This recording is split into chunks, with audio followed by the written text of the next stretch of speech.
Träumen Sie auch davon? Ein Ruhestand, in dem die Rente plötzlich wieder richtig was wert ist und das Leben, einfach ein bisschen langsamer läuft? Genau das ist der Grund, warum so viele Deutsche nach Ungarn schauen. Aber, und das ist das große Aber, wie schafft man den Umzug, ohne sich im Behördendschungel zu verirren? Keine Sorge. In den nächsten Minuten gebe ich Ihnen den kompletten Fahrplan an die Hand. Wirklich von der ersten Idee bis zum entspannten Leben vor Ort. Also, fangen wir an. Ja, genau das ist es, oder? Diese Vorstellung von geringeren Lebenskosten und einem ruhigeren Leben. Aber was steckt da wirklich dahinter, hinter diesem Traum von Ungarn? Es ist doch diese geniale Kombination. Auf der einen Seite fühlt sich die Rente plötzlich wieder nach richtig viel Geld an und auf der anderen Seite hat man einen Alltag, der sich eher am Sonnenaufgang orientiert als am Takt der U-Bahn. Das ist das Ziel. Und ich zeige Ihnen jetzt genau, wie Sie dahin kommen. Okay, damit Sie genau wissen, was auf Sie zukommt, hier unser Fahrplan. Wir schauen uns das Ganze in 6 Schritten an. Zuerst der Traum, dann die super wichtige Vorbereitung in Deutschland. Danach kommen die Ankunft und die ersten Schritte, der Aufbau des neuen Lebens, die Integration und am Ende, da ziehen wir ein ganz ehrliches Fazit. Passt's? Dann los! Also, erster Punkt, der Traum vom Ruhestand in Ungarn. Was macht dieses Land denn so anziehend? Schauen wir uns das mal genauer an. Okay, warum also Ungarn? Klar, der erste Punkt, der jedem einfällt, sind die geringeren Lebenshaltungskosten. Das ist der große Magnet, keine Frage. Aber, und das ist ein ganz wichtiger Punkt, den viele übersehen, die private medizinische Versorgung ist top und, man glaubt es kaum, wirklich bezahlbar. Wenn Sie das dann noch mit den einfachen EU-Rechten für uns als Unionsbürger zusammenpacken, haben Sie ein echt starkes Paket. So, und jetzt kommen wir zum zweiten Teil. Und ganz ehrlich, das ist vielleicht der wichtigste von allen. Die Vorbereitung hier bei uns in Deutschland. Denn glauben Sie mir, ein erfolgreicher Umzug nach Ungarn beginnt nicht erst, wenn Sie die Grenze überqueren. Nein, der beginnt Monate vorher an Ihrem eigenen Schreibtisch. Das ist das Fundament für alles.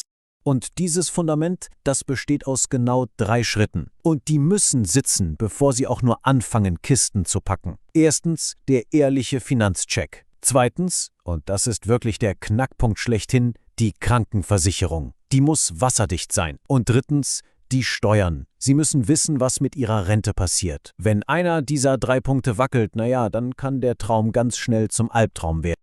Und wenn wir schon bei der Krankenversicherung sind, dann gibt es da ein Dokument, das ist sozusagen die goldene Eintrittskarte, das Formular S1. Was ist das? Stellen Sie es sich einfach vor wie einen Brief von Ihrer deutschen Krankenkasse an die ungarischen Behörden, in dem steht, hey, alles gut, die Beiträge kommen aus Deutschland, diese Person darf bei euch ins staatliche Gesundheitssystem. Ohne dieses S1-Formular, ohne dieses Ticket, kommen Sie da nicht rein. So einfach ist das. Absolut entscheidend. Und ich muss das hier wirklich nochmal ganz, ganz deutlich sagen, das ist kein Tipp, das ist eine knallharte Bedingung. Die ungarischen Behörden wollen einen lückenlosen Nachweis über ihre Krankenversicherung sehen. Punkt. Haben Sie kein S1-Formular oder eine private Alternative, gibt's keine Anmeldung, keine Adresskarte, nichts. Das ganze Projekt scheitert an diesem Punkt. Also, bitte, klären Sie das als allererstes. Okay, atmen wir mal durch. Stellen wir uns vor, die ganze Vorbereitung in Deutschland ist erledigt. Sie sitzen im Auto, überqueren die Grenze, Sie sind da. In Ungarn. Und jetzt? Jetzt stehen die ersten großen Entscheidungen an. Wo genau wollen Sie Ihr neues Zuhause finden?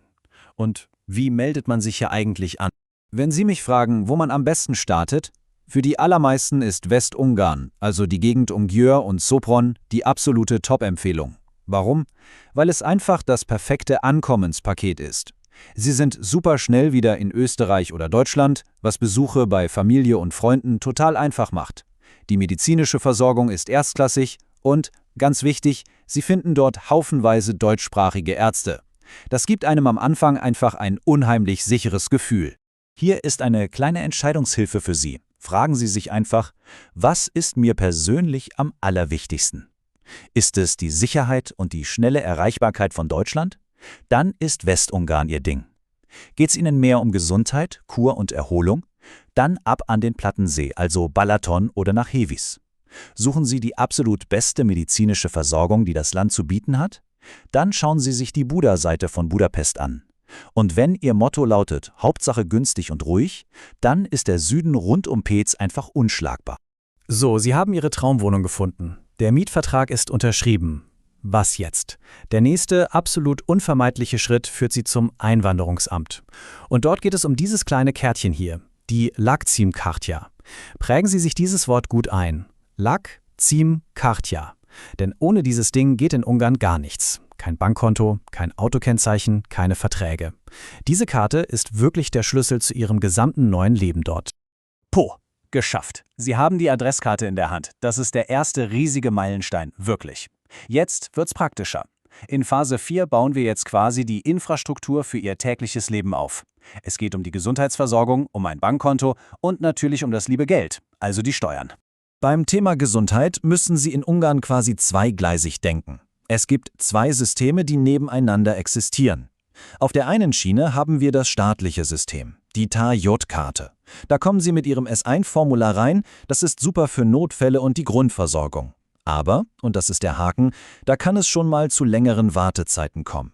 Und auf der anderen Schiene gibt's ein boomendes privates System. Da lautet das Motto: schnell, modern und komfortabel. Und jetzt fragen Sie sich sicher, ja, aber was kostet dieser private Luxus denn? Und jetzt halten Sie sich fest, ein Besuch beim Facharzt kostet da in der Regel zwischen 30 und 60 Euro. Ja, richtig gehört. Das ist oft weniger, als man in Deutschland an Zuzahlungen und Co. los wird. Und genau deshalb ist dieses private System für die allermeisten Auswanderer im Alltag die klare Nummer 1. Die absolut beste Strategie, die ich Ihnen mitgeben kann, und das machen eigentlich alle so, die schon länger da sind, ist eine Kombination aus beidem. Holen Sie sich mit dem S1-Formular die staatliche TAJ-Karte. Das ist Ihre Versicherung für den Notfall, Ihr Sicherheitsnetz. Und für alles andere, den schnellen Termin beim Spezialisten, die moderne Diagnostik, da gehen Sie einfach zum Privatarzt und zahlen es aus der eigenen Tasche. Diese Mischung ist genial. Sie haben die Sicherheit des staatlichen Systems und den Komfort des Privaten. Und das Ganze ist am Ende oft sogar günstiger. So, der ganze Papierkram ist erledigt. Das Grundgerüst steht. Sie sind jetzt nicht nur Tourist, Sie sind offiziell Einwohner. Aber Ankommen ist ja mehr als nur eine Adresse auf einer Karte, oder?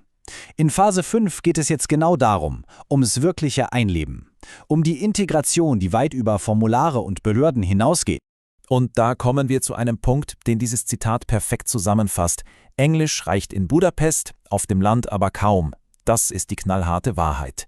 In Budapest ja, da kommen Sie mit Englisch und oft sogar Deutsch ziemlich weit. Aber sobald Sie nur ein paar Kilometer rausfahren, ist Ungarisch der Schlüssel. Und zwar nicht nur beim Amt, sondern beim Bäcker, im Gespräch mit dem Nachbarn, einfach um dazuzugehören. Das ist die größte Hürde, aber auch die größte Chance, wirklich anzukommen. Und weil wir gerade beim Alltag sind, hier noch eine kleine Checkliste mit Dingen, die man im Eifer des Gefechts gerne mal vergisst. Punkt 1, das Auto. Sie haben 6 Monate Zeit, es umzumelden, nicht länger. Punkt 2, schließen Sie so schnell wie möglich ungarische Verträge für Ihr Handy und Internet ab. Das spart enorm Geld. Und Punkt 3, ganz, ganz wichtig. Denken Sie auch an die rechtliche Absicherung. Klären Sie, wie das mit einem Testament oder einer Vorsorgevollmacht nach ungarischem Recht aussieht. Das ist ein Thema, das man nicht auf die lange Bank schieben soll. So, wir sind fast am Ende unserer Reise. Lassen Sie uns alles nochmal zusammenfassen und die eine alles entscheidende Frage stellen. Ist Ungarn am Ende des Tages wirklich das Richtige für Sie? Letztendlich ist es immer eine Abwägung, wie bei einer Waage.